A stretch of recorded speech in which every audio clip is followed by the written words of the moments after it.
No CNJ em Ação desta semana, você vai continuar vendo uma retrospectiva das principais decisões do Conselho Nacional de Justiça do ano passado. Além disso, nós vamos exibir a segunda reportagem da série para você conhecer melhor o CNJ. E ainda, os principais eventos do Judiciário no nosso quadro calendário e os destaques do Conselho nas redes sociais. E veja também uma entrevista com a conselheira Ana Maria Amarante. Ela é coordenadora do Movimento Permanente de Combate à Violência Doméstica e Familiar do Conselho Nacional de Justiça. Esses e outros destaques a partir de agora no CNJ em Ação. Durante os primeiros programas deste ano, nós estamos apresentando uma série de reportagens especiais. Nelas, você conhece melhor o Conselho Nacional de Justiça. Na segunda reportagem, você entende como foi a criação do CNJ. O repórter Leonardo Ferreira conta essa história pra gente. O Conselho Nacional de Justiça foi criado em 2004 pela Emenda Constitucional 45, conhecida também como Reforma do Judiciário. A primeira proposta de reforma do Judiciário foi discutida em 1992 aqui no Congresso Nacional. Na época já era prevista a criação de um órgão que pudesse controlar todo o poder judiciário. 12 anos depois, foi aprovada a emenda constitucional que criou o Conselho Nacional de Justiça. A partir daí, o CNJ passou a ter autonomia de exercer poder sobre todos os tribunais e magistrados. Além disso, cabe ao órgão investigar, corrigir e punir irregularidades e desvios de conduta praticados por membros do Judiciário. Depois de anos e intensos debates, chegou-se a uma fórmula que foi adotada pela Emenda Constitucional 45, criando o Conselho Nacional de Justiça. O juiz Paulo Tamburini foi o primeiro magistrado a representar o Estado de Minas Gerais no CNJ, entre os anos de 2009 a 2011. Ele explica que durante a gestão no Conselho foram desenvolvidos programas nacionais nas áreas de direitos humanos e tecnologia. Foi criado o Departamento de Pesquisas Judiciárias, o DPJ, dentro do Conselho, encarregado exatamente de fornecer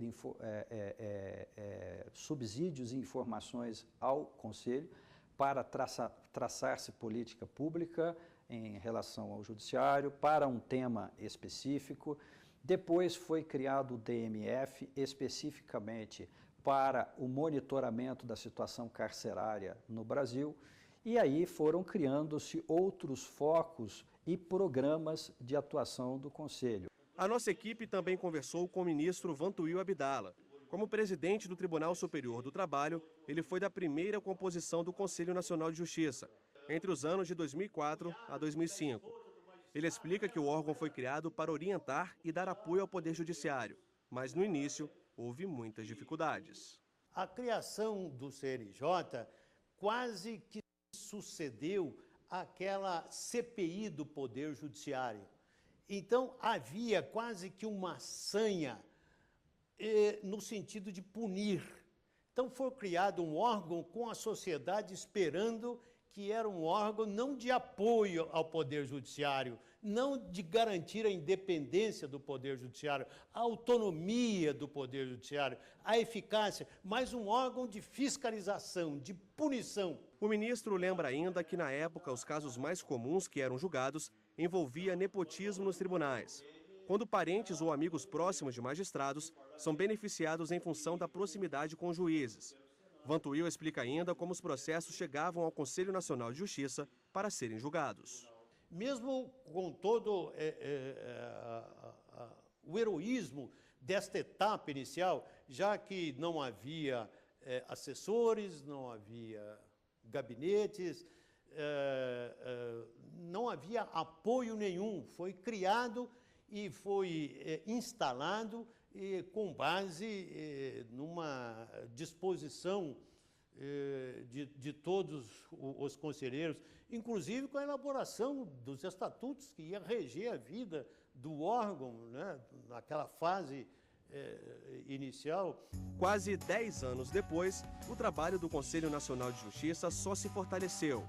A cada ano que passa, o trabalho do órgão, que é fundamental para o aperfeiçoamento da justiça, se torna mais importante para que a justiça seja mais acessível e próxima ao cidadão brasileiro. Na próxima semana você vai entender como é a composição do Conselho Nacional de Justiça.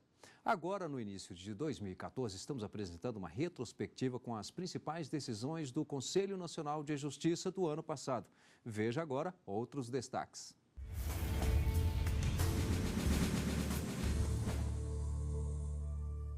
O CNJ derrubou liminar que impedia pagamento retroativo de auxílio alimentação a juízes. Eu ouso divergir do eminente relator para não ratificar a liminar proferida, autorizando o pagamento dos valores pretéritos com a observância da prescrição quinquenal e de acordo com a existência de previsão orçamentária nos respectivos tribunais. O voto do corregedor foi seguido pela maioria. Em relação também à Justiça Estadual, porque lá não se está tratando de simetria com lei orgânica do Ministério Público nos estados, mas com lei que regula o funcionalismo estadual respectivo, e está adotando o mesmo princípio que foi consagrado na resolução deste Conselho Nacional de Justiça, que está pendente, né, de apreciação, né, no Supremo Tribunal Federal. O presidente do CNJ e do STF, ministro Joaquim Barbosa, votou pela manutenção da liminar e fez algumas observações. Não cabe ao Poder Judiciário, e com muito mais razão, não cabe a órgão administrativo. A súmula 339 do Supremo diz isso. Não cabe ao Poder Judiciário, que não tem função legislativa, aumentar vencimentos de servidores públicos e muito menos de membros do Poder Judiciário, né? Se não cabe ao Poder Judiciário, não cabe, muito menos cabe a este Conselho Nacional de Justiça, que tem natureza puramente administrativa. O plenário do CNJ analisou o processo administrativo disciplinar do desembargador do Tribunal de Justiça do Estado de Tocantins, Carlos Luiz de Souza. Ele conseguiu vantagens financeiras com a venda de 5 sentenças. Numa delas, segundo o inquérito da Polícia Federal, teria recebido R$50 mil. A negociação, feita por um advogado, foi flagrada pela PF. O relator foi o conselheiro José Guilherme Vaz Werner. Na busca realizada na residência e no escritório de Moretti, foram encontrados no HD do computador 2 arquivos, segundo os investigadores, das 146 linhas escritas no arquivo encontrado em computador apreendido no escritório de Moretti, 131 linhas foram usadas no voto do desembargador requerido, sendo que as diferenças entre os textos se resumem à substituição de palavras sinônimas ou correção de erros ortográficos.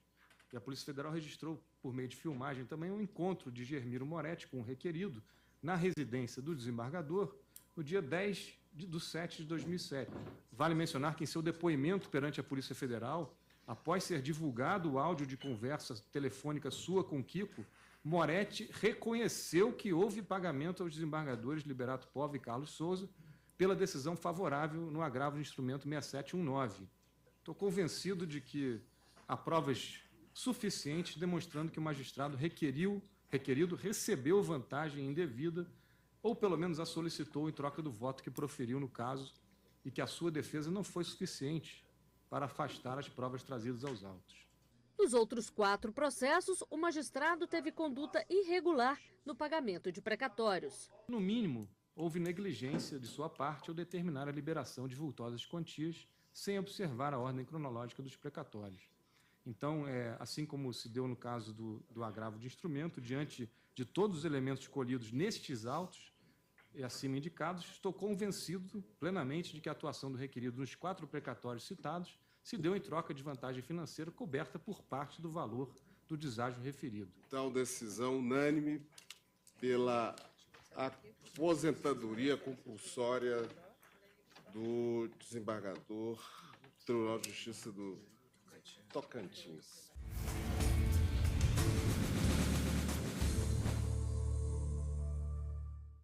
Saiba quais são os principais assuntos e como acompanhar o CNJ nas redes sociais. Acompanhe o quadro, tá na rede.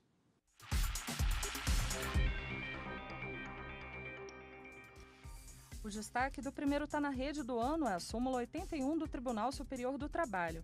A regra estabelece que a empresa que não conceder o período de férias ao trabalhador no período legal deve pagar o descanso remunerado em dobro. Para ter mais informações, basta acessar www.facebook.com/cnj.oficial. É o CNJ aproximando justiça do cidadão brasileiro. No Twitter, você também pode saber mais sobre a súmula 81 do TST. Se você deseja receber diariamente informações sobre cidadania e justiça, siga o CNJ no Twitter. Acesse www.twitter.com/CNJ_oficial. O CNJ também está no YouTube. Acesse www.youtube.com/CNJ. O CNJ está na rede.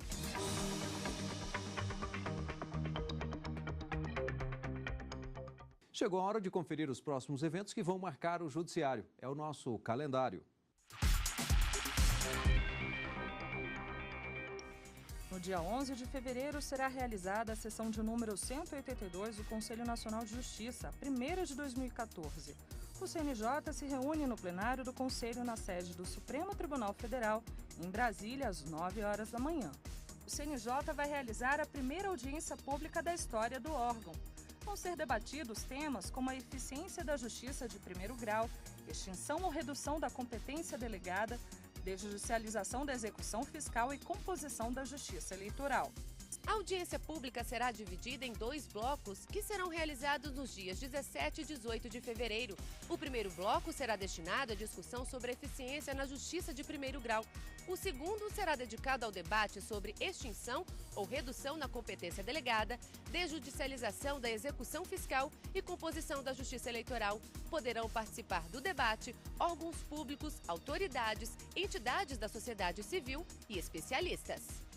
Nós vamos agora fazer uma rápida parada e na volta eu converso com a conselheira Ana Maria Amarante. Ela é a coordenadora do Movimento Permanente de Combate à Violência Doméstica e Familiar do Conselho Nacional de Justiça. Até já!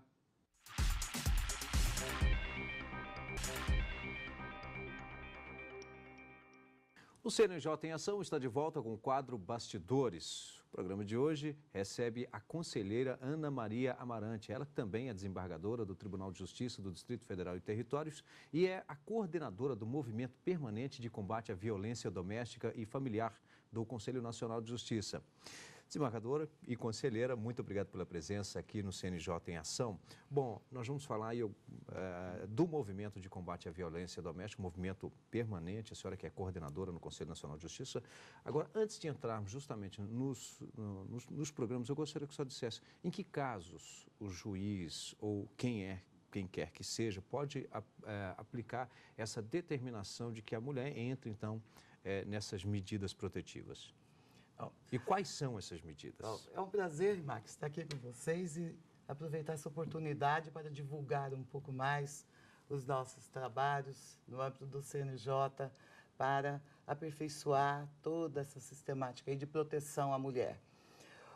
A mulher busca a proteção que cada vez mais ela sabe que vai encontrar. A Lei Maria da Penha é uma lei que pegou, chegou para ficar e a mulher vai buscar a proteção junto à autoridade policial, de regra primeira que ela procura, seja num contexto de violência física, decorrente de lesões que ocorrem com pancadas, pontapés, perfurações, cortes, mutilações, violência moral, que vem a ser o assaque à moral, os xingamentos, os ataques à honra, também a violência psicológica, essa que vai solapando a autoestima da mulher, vai minando todo o conceito bom que ela tem sobre suas potencialidades, vai anulando a mulher.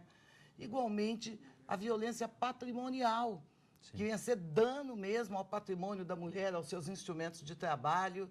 E, por fim, a violência sexual, sempre decorrente dessa condição da mulher, seja no contexto de uma relação doméstica, também no contexto da família, ou mesmo de relações íntimas de afeto. Então, isso seria, no caso, a lesão corporal, a que mais vai aparecer em nossas estatísticas. E quais são as medidas hoje que o Conselho Nacional de Justiça de que forma vem agindo para não só conter essa violência, mas, neste caso, proteger essas mulheres? Há muitas medidas protetivas, inclusive na 7ª Jornada da Maria da Penha, que o Conselho Nacional de Justiça promoveu ainda no ano de 2013, no mês de agosto, exatamente quanto ao aperfeiçoamento, está o de afastamento do cônjuge, do companheiro da casa, o afastamento da própria agredida, se assim parecer melhor, sem que ela perca qualquer direito à pensão ou à guarda de filhos. E ela pode pedir, inclusive, né? Ela pode pedir seu próprio afastamento, a proibição de aproximação, a determinação de uma distância mínima do agressor com a sua vítima, pensão alimentícia, colocação em abrigos, assistência psicológica, uma assistência, inclusive, multidisciplinar, porque a questão não pode se resolver só no âmbito jurídico, mas, principalmente, isso é importante, a partir de fevereiro de 2012, ficou bem definido que, no tocante à lesão corporal, que foi acrescentado até no tocante à violência doméstica, o parágrafo 9º, artigo 129 do Código Penal, a violação à retratação da mulher, ou seja, não está mais no comando da mulher escolher se mantém essa representação até o recebimento da denúncia ou não. Titular da ação é o Ministério Público e não pode haver disposição sobre essa ação penal. Então, com isso, temos, assim, um elemento maior de desestímulo ao prosseguimento dessas situações tão danosas à psique e ao próprio físico da mulher. Agora, tem sido adotadas algumas medidas, né, de proteção à mulher, como, por exemplo, o botão do pânico, né, do Tribunal de Justiça do Espírito Santo. Queria que a senhora falasse desse projeto e até mesmo de outros. Como é que funciona esse projeto do botão do pânico? O botão do pânico é uma iniciativa que deu certo na Grande Vitória. A maior parte das contempladas com essa medida protetiva afirma sentir-se segura, ou muito segura. Mais de 60%, segundo uma pesquisa feita ainda em 2013.